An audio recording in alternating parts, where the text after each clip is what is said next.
Hey guys, Tones for back. Got another Ace Tanker. Today we are in the Patriot or T26E5 T26E5. Say that 3 times fast. And just wanted to kind of give you a hint on what I'm using. I'm using hardening, a rammer, and then I've got a bounty stabilizer on this thing to help with the gun handling. 240 alpha. And let's go ahead and get it started. And we are using food on this because on American tanks, unless you give your rear to the enemy, you're not going to get caught on fire. So it's a very low risk in American tanks to get lit on fire, unless you're in a light tank and you're trying to run away.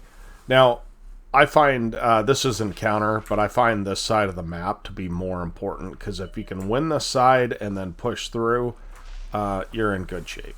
So I'm going to take a pot shot at the light tank. There's no way I was going to hit that because he's on the other side of a ridge. But I didn't take enough time to kind of figure that out. So we're gonna push down here and pick up a little assist on the Lance and C. Again, this thing has pretty good view range, and which is why I'm not using optics. But yeah, for a heavy, it's got fantastic view range.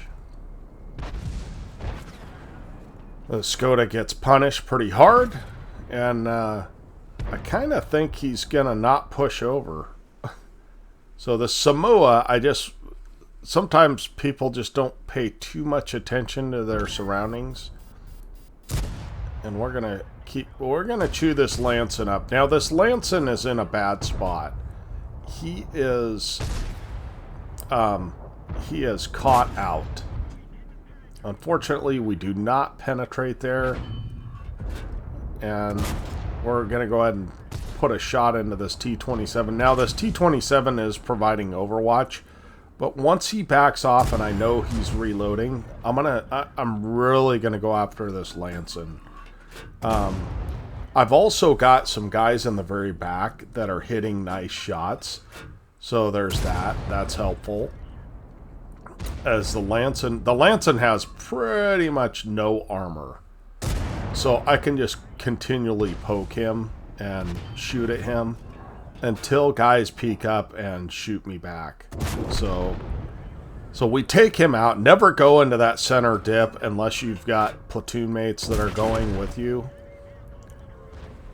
And now we're in a bit of a pickle here. We're able to put a nice shot into the track of the Skoda T56, and he fires twice. So I'm thinking it might be time to push in. The Samoa is going to push in with me, and I just want to make sure that... Now, I just told you don't push into here, but I've got a bunch of support behind me. So I'm able to push in, and from this side, it is much easier to push in than the other side, as we do take a shot from a Barask. Side turret is going to pen every time. Now, one of the things that I notice is that this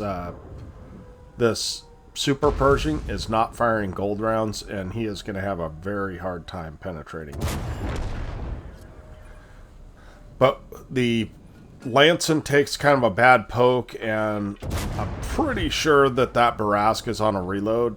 So we're going to go ahead and fire at him, at this Super Pershing,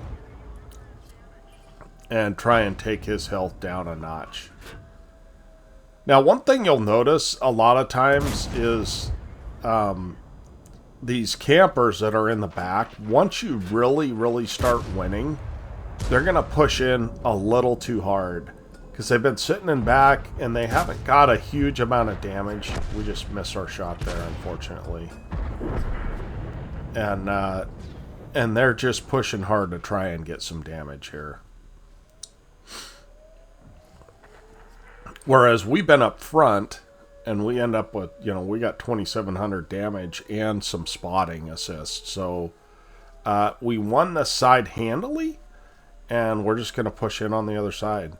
Now, I don't push in as hard as I probably should. I probably could have got more damage, but I've seen too many teams just YOLO in and die, and that's not what I want. I want to win this game, because I've got a pretty decent game going with 4 kills. So So we're the slowest guy on the map. That Barask still is unspotted, so he could potentially come up behind us or get side shots on us. That's another reason that I'm being careful right now.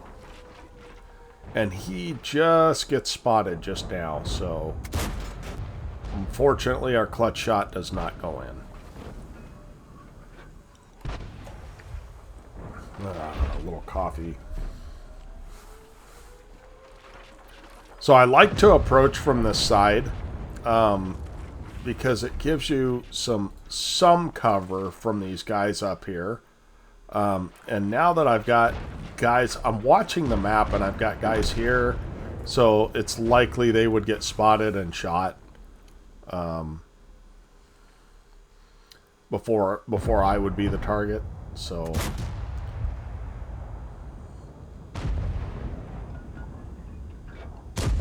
it is kind of hard to dig people out of this forest. Although this guy wants this scorpion dead, and there's a double penetrator. He shoots me in the tracks, and so we're going to take a hit from him, but we now see that there is an ISU 152, and fortunately for me, he does not kill me. He could have shot at me and killed me, but he did not. I was planning on using the wreck to save me, but that did not happen. One of my friendlies actually used it instead, so I could have been hung out to dry there. So there's just one guy left. I mean, 3,200 damage is a pretty good game, but I would like to get more. So we do take a hit, but whatever.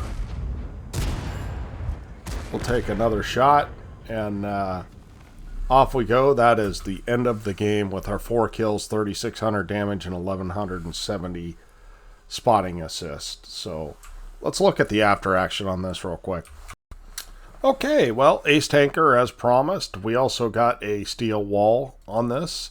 1,527 base XP for our 3,697 damage. And we ended up with 1170 assist, which takes us up 4,700, 4,800, somewhere in there. And this thing prints credits. Look at the ammo cost, 7,900. If you don't fire premium ammo, and you shouldn't really need to at 232 pen, you can make some great credits in this thing. And we got about 2,500 experience for our crew. So, yeah. Pretty happy with the result. Hope you guys enjoyed it. If you guys have any questions or comments, please leave them below.